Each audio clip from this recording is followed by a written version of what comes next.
name's Derek Hilly and I'm from the English Democrats.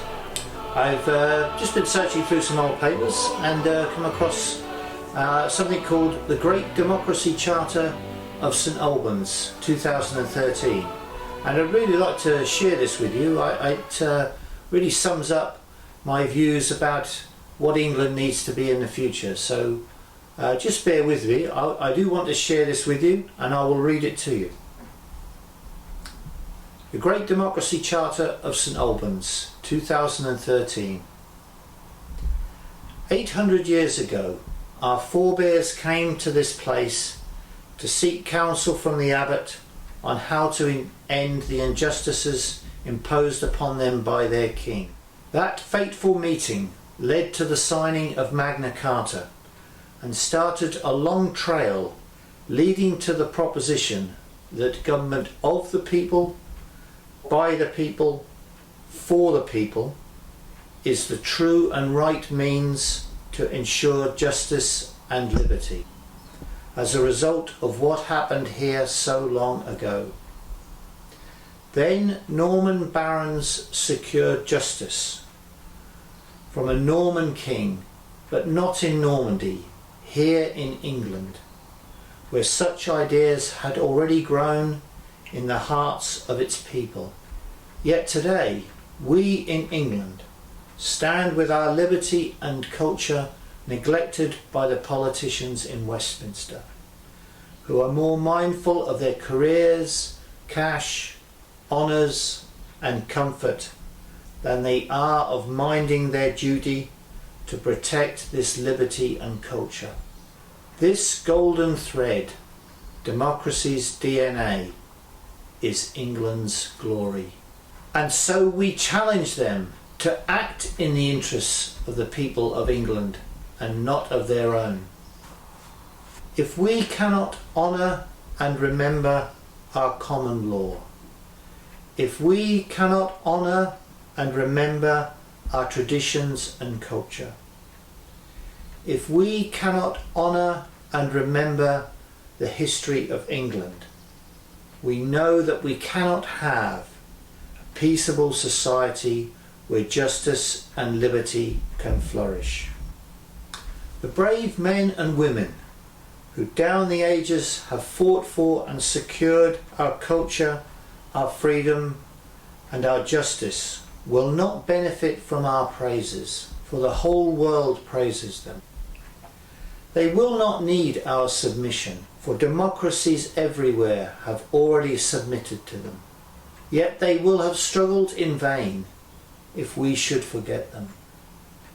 For that reason, we do hereby dedicate ourselves to this Great Democracy Charter of St Albans, that we and those who follow may never forget that this great chalice of liberty and justice was hard won and still needs hard fighting to retain. To this end, we submit this charter for approval to the people of England and to the English nation.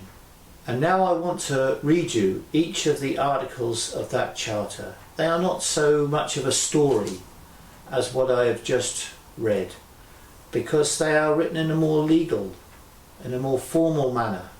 But that's as it must be, because these express in a formal way our hopes for the future and the way in which we think England must be organised. Article 1. That the culture, identity, language, history and values of England are celebrated in England, taught in our schools and accepted as the common public identity which all people of England adhere to. That the principles and customs of our common law, upon which rests our hopes of a peaceable society where liberty and justice can flourish, shall not be undermined. That no act of Parliament nor treaty with a foreign state may overrule the application of our common law to any request by another state for the extradition of individuals. Article 2. That the government of the people, by which is meant the form of government fashioned by the people, shall be instituted in England and shall be embodied in a devolved English Parliament solely for the people of England to create and vote for. It shall be provided with full fiscal devolution.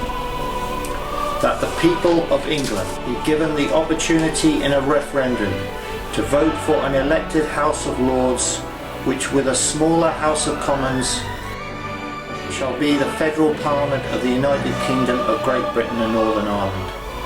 That a referendum be held on whether we wish to be part of the European Union. That all future changes to the governance and sovereignty of England be decided by a referendum. Article 3. That government by the people, by which is meant a government which is controlled by the people, be instituted in this England, and that the people shall vote in such manner that their representative will have been chosen by more than half of the registered electors. That every elected person who does not act according to their campaign statements may be recalled to face another election on a referendum of the local electors so deciding. That significant powers and responsibilities be devolved to the ancient counties of England.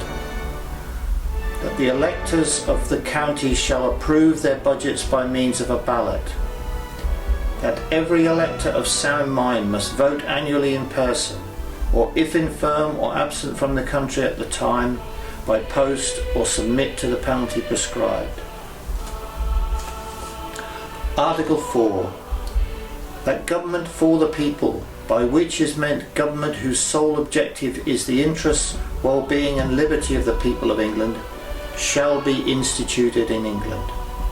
The taxes of the country shall be available only for the people of England and their future generations. The people, by a vote in a referendum on a specific policy, may decide otherwise. Modest distributions may be made for humanitarian purposes or for the proper financial needs of a federal government of the United Kingdom of Great Britain and Northern Ireland.